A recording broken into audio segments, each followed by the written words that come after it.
are about to witness the World Championship match at the Armory that took place in Wilmington, North Carolina, September 6th. Me and Mark Ass just came out of nowhere and just started putting a boot into Duke Richards. That's right, Chad. He's not wasting any time. I think he's been looking forward to this match for a very long time. Yes.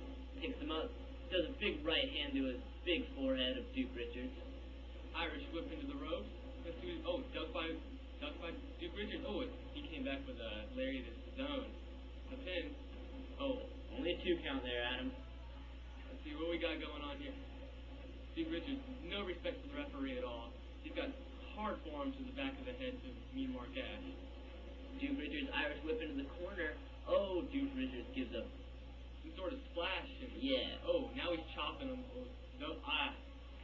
You can listen to those chops, ladies and gentlemen. Those things, you just can't fake that, ladies and gentlemen. He introduces them to one of the turnbuckles. Looks like he's introducing them to all of them. That's correct. Counters that one. Makes Duke Richards see that one face to face. Looks like Mean Mark Ash is on the offensive here. He needs to, because he was not looking good in the beginning of this match. Mean Mark Ash having a little offense. What was that all about? With a super kick right to the chin. I don't know. Mean Mark Ash is looking good now, Chad. Yes, he is. Irish whip to the turnbuckle. Mean Mark Ash. Just a little late. Should have followed him up a little bit quicker right there. Duke Richards right on top of it with a bulldog. Right down to a pin. Puts a foot on the rope, and it's a 1-2 count. Good thing you saw it, Chad, because I didn't. I thought that was over. Duke Richards got him in a headlock now. Let's see how he's going. Throws him off to the rope. Shoulder block. What's Duke got in store? Goes for a pin. Got the pin. The 1, 2, and he's only got a 2 count. Mark Ash kicked out of that one. Duke Richards is angry. Duke Richards is really wearing down Mean Mark Ash here. I think he might have this match done. He's going for a figure 4 leg lock. That could spell trouble for Mean Mark Ash. He's having some trouble. He's containing the pain. Mean Mark Ash better get some ropes or do something quick. I've seen a lot of Mean Mark Ash matches over the years, and he can take, his pain tolerance is very high, Chad. Looks like he's trying to switch it up there on him, Adam. Looks like he's going to roll it over. I think he's got it. His crowd is behind him. He's going to need some strength. There it is. Now Duke Richards is the one that's in pain. He's going to be feeling that tomorrow. The ref's asking him. And he's got the rope. Smart move by Duke Richards. Got to break it up. There. They're breaking it up. Sorting their stuff together. They're both a little woozy right here. Let's see. Mark Ash right on the attack. Smart man. With a big boot. Another big boot. Those are some big feet going to the head of Duke Richards right there. I don't know if he's going to be able to get up after something like that. What's he doing here? No. Is he going to go low? Low by Mean Mark Ash. I didn't see that one coming. I didn't think he was that kind of character. He's been having a lot of trouble with Duke Richards. You got to do what you got to do to take this man down. That's true. He's a tough man. He's begging for mercy. Mean Mark Ash is in control here. I think he might have this one. He might have this one on lockdown. Irish up into the corner. Mean Mark Ash. Duke Richards pulls the referee in front of himself. That's just good thinking. I can't believe he just did that. That's just harsh. Mean Mark Ash with the power bomb. Into a pin. That's a 1, 2, 3. Mean Mark, but the referee is knocked out. We don't know what's going to happen. Good thing Duke Richards did that to the ref. Duke Richards thinking ahead, it looks like. Always one step ahead of Mean Mark Ash. Mean Mark Ash trying to wake up the ref. Let's see what's going to go down here. Duke Richards, and is that the commissioner creeping into the picture right there? Yeah, that's the new commissioner. What's he going to do? He slides in the ring. He does the pin. The fast 3 count. It's a 3 count. Duke Richards wins the title match. Duke Richards is the new ICW World Heavyweight Champion. Look at him taunt Mean Mark Ash. Mean Mark Ash he's very angry right now. Very upset. And looks like, he might take his anger out on the ref. I don't know. I think he's just saying to the ref, he had him in the pin. What is he doing? Just throwing blows to the ref. The ref does not deserve this. The ref is not a wrestler. He cannot help that he was knocked out. He's not equipped for this.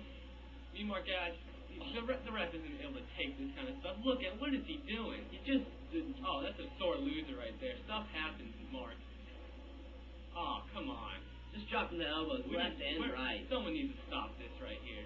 Please. The ref doesn't need this. But It's Darkstar comes to the rescue. Oh, So he gets me Mark Ash off the referee. hopefully Darkstar can calm him down a little bit. Looks like they're having some words. Darkstar's saying he didn't see it. Don't worry about it, Mean. That's all right. They're having some words in here. I can't. Trying to calm him down. The That's ref all I is need. still. I don't know if the ref's gonna be recovering from something like that. Mean Mark Ash is a very upset character that he lost the I don't title. even think me and Mark Ash cares about the referee or anything. He's just livid right now. Well, looks like Darkstar's going to carry the ref out of the arena. Maybe go to the back and get him some help.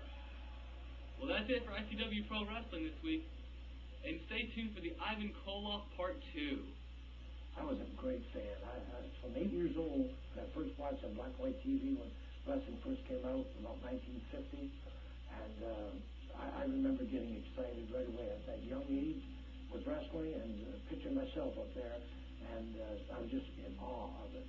You know, watching the old stars, Yukon Eric and Bulldog Brower and Bruno San Martino. I was raised by a French family up in Canada, 7 boys, 3 girls, and all about 15 months apart. So you can appreciate the fact that the idea of, you know, you're always being competitive against each other. Disagreements used to happen a lot, and so the idea you'd settle them.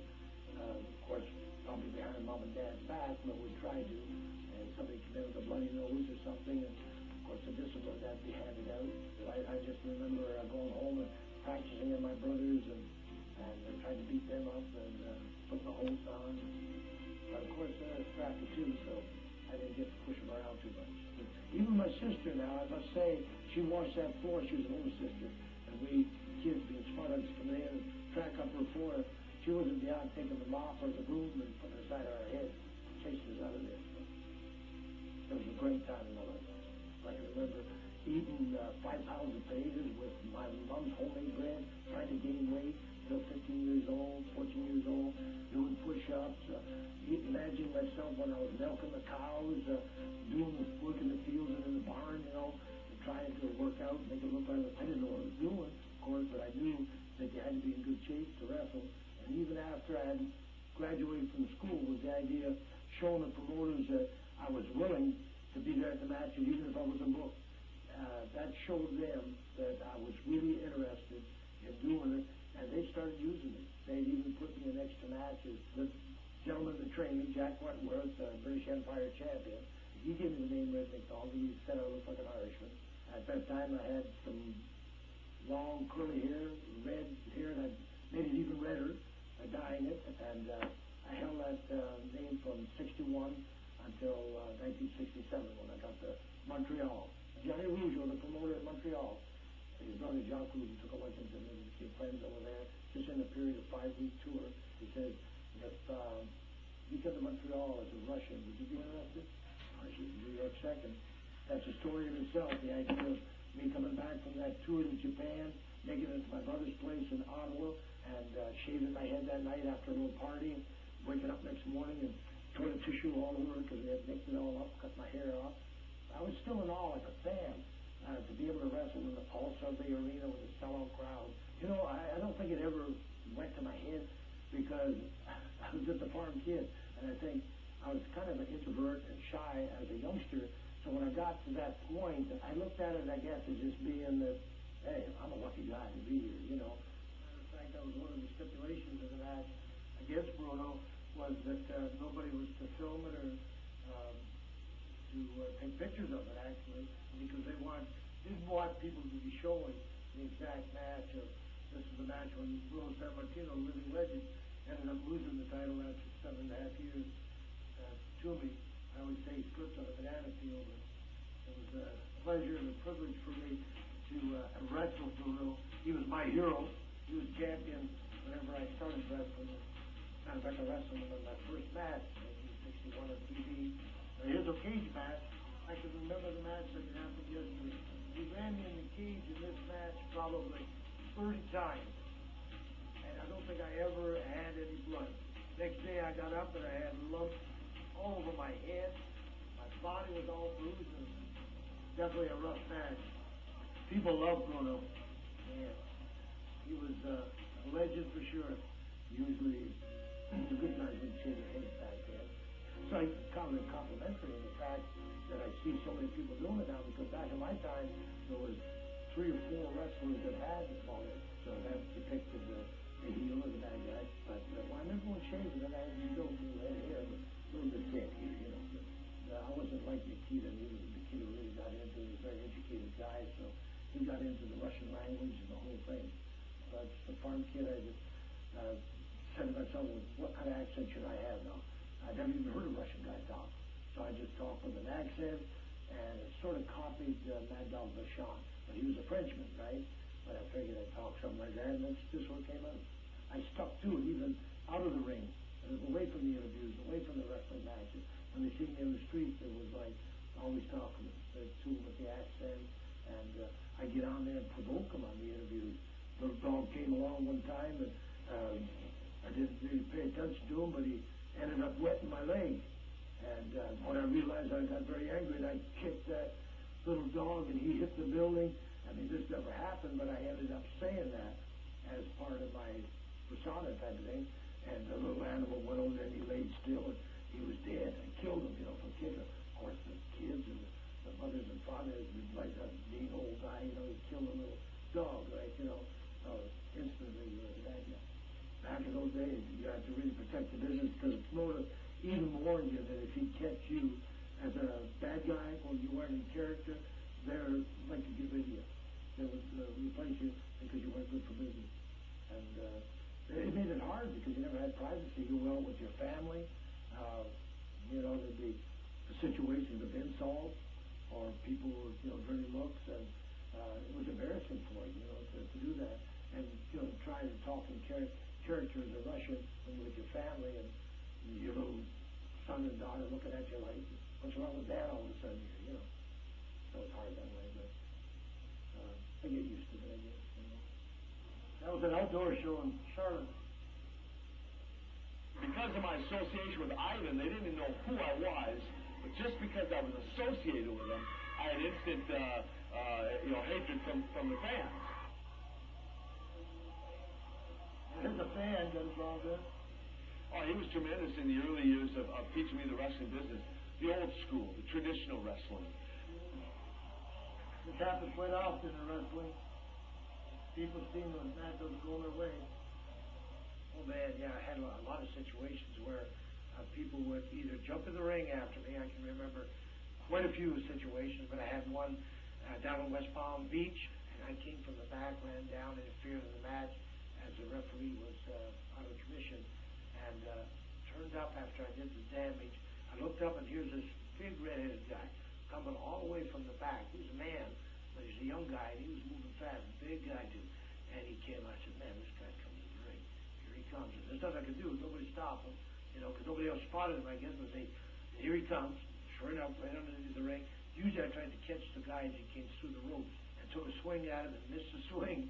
And I said to myself, when this happened, I better make this next one work, or else I'm in trouble, because he was intent on getting to me. The second punch did do the trick. He went down, and a lot of blood, and got up crying to the policeman to arrest me because I had knocked him out or knocked him down anyway, made him bleed. The policeman just took him away instead because they seen he came in the ring. Rowdy Piper and I had one of at that time, the largest lawsuit in Sumter, South Carolina. He attacked Rowdy on the way to the ring, and Rowdy threw the bagpipes at me and chased him down and beat him up and held him, and they took the guy out of the place. We thought he came back later to try to get us. We went out and wrestled and lost the match that night against Wahoo and Ric Flair, and we're on our way back to the dressing room, and they're so angry at us that this guy stood up in Rowdy's face going through the aisle, and Rowdy just out of his knee conveniently, and the guy went down, but it didn't put him out of commission. And I seen him coming around. He was going to try to blindside Rowdy, and I ran through and hit him and broke his jaw, knocked him out. Turned out he was a soldier on leave, and he came back by the time the court date came up. It was about 2 years later. This time he was a police officer. So we were sweating their bullets for a while. The Crockett's ended up, of course, they had insurance, and they paid. I think he got like $70,000 a guy. But man, I just thought I was protecting myself, trying to protect my partner. And the situations where the fans would get so angry, they would take nails, bend them over, take elastic bands and shoot them. This happened up in the late 60s in Montreal, Three Rivers, Quebec. I can remember nails sticking in my head and not realizing this feeling of burning in my head, and getting back to the dressing room and pulling this nail out of my head, you know. Hans Schmidt and I in Montreal, when I was up there, become the Ivan Koloff, the Russian Bear. We were the tag team champs against the Rougeos. We sort of cheated them, you know. The people got so upset because now the Rougeos were down. We had a fall, they had a fall, they rioted. It looked like we were going to beat them for the belt. And they started throwing chairs. It was like fold-up chairs, and they came flying in the ring. And, man, you have to watch it. And pretty soon there was more and more chairs. Hans was more experienced than I was. He said, "Come on, kid, grab a chair." And I picked up a chair, seen what he was doing. He was blocking the other chairs flying. And he says, "Follow me." And we went out the ropes, and we were going to the dressing room and swinging the chairs. And the chairs were flying at us. These people were trying to hurt us. Got to the, where we went down the stairs to went to the dugout. I was the last one coming through the door. Hans got in there, and I had to look back like an idiot. Look back. Here's this chair coming. Caught me right in the nose, and knocked me down into the dressing room. Man, it stunned me pretty bad, but it ended up tearing half my nose. I had to get stitches, stitch it back on. But it was the people would just get so angry with you that there was a lot of stories like that. Had a knife thrown at me, open, and the handle hit me in the back, and I seen it, reached down, closed it, and the referee let on. He didn't see it because he's seen the situation as knowing that if the people get throwing things, and I picked up on it right away. I closed it, and used it on my opponent to beat him, and the people realized that whoever threw that knife caused that guy to lose, you know, because he threw the knife at me. So it turned the heat back on the fan. It was quite a thrill just getting the people worked up to that point. Of course, you just had to really watch what you did. I'm lucky to be alive for this film, but some of the falls that I took and some of the accidents that happened in there, you know, that at any time you could have been killed. And that broke or something. So I was wrestling The Rock's dad, Rocky Johnson, up in 1983 up in New York, and ended up the rope slipped, my foot on the rope slipped, and I went straight down on my head, and it was just like an electric shock going through my whole body. And I can remember saying, "Hell, help me, Lord," in this case, because I really thought I was going to be paralyzed, you know. But it came back after, it seemed like a couple minutes, but it's probably only a few seconds that the feeling came back, and of course, relief. It was like to the point that the body physically had been just beat up so much and got to a point where you're emotionally fatigued from the trips and the traveling and the tension of that type of life, and you're adding the drinking on top of it, you're adding the drugs on top of it. It's only a matter of time the body starts breaking down.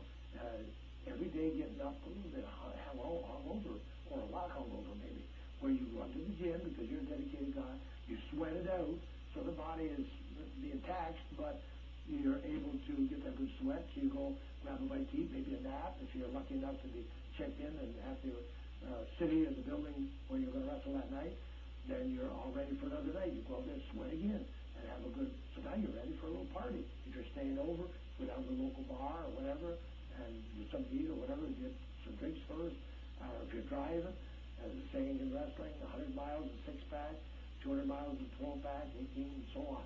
And there's a lot of 300 and 400-mile trips, so you can just see thousands of times I remember getting up and how did I get home last night? Man, I drove my car and I had guys in the car with me. That's all I know what to do. I'm 38 years old now, and that's all I did all my life, and I don't really have that much education, so I better keep doing it. I got a family to take care of, so you just keep doing it, and pretty soon 10 more years goes by. You're about crippled up now, but you're living on these drugs and alcohol. I was fortunate because I had somebody carrying up for me, my nephew Nikita, because he was there with me up and down the road, and he seen me do the drugs. Nikita wasn't big into that, you know. Now I seen him, he had a smile on his face, and I could tell he was sincere, and he knew something that he wanted to share with me that made a difference in his life, and I went and checked it out, and I just started praying. Not that I knew did everything right from then on. I had a lot of obstacles, a lot of things that happened, and as I prayed, the urge for the drugs, the chewing tobacco, the cocaine, everything, the painkillers, everything, wrestling. And that was a big thing taken off my shoulders, off my life. The idea of being able to now say, I got somebody I can look up to, I can tag out to, like I always related back to wrestling. I got a partner here that when the times go rough and I need help, all I got to do is tag my partner, and that's Jesus Christ. I had a deep...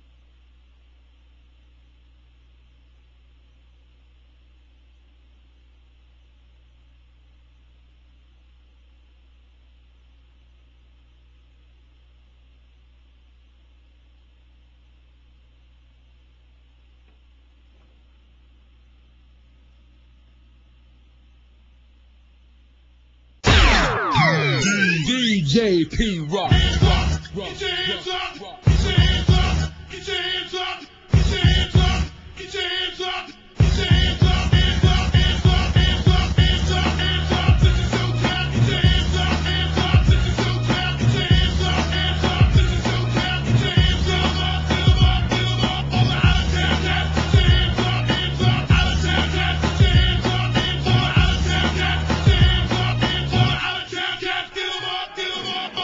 Holla, holla, if you rollin' with me, come on. Holla, holla, if you rollin' with me, come on. Holla, holla, if you rollin' with me, come on. Holla, holla, holla, heard me? Holla, holla, if you rollin' with me, come on. Holla, holla, if you rollin' with me, come on. Holla, holla, if you rollin' with me, come on. Hold up, one more time, baby. Holla, holla.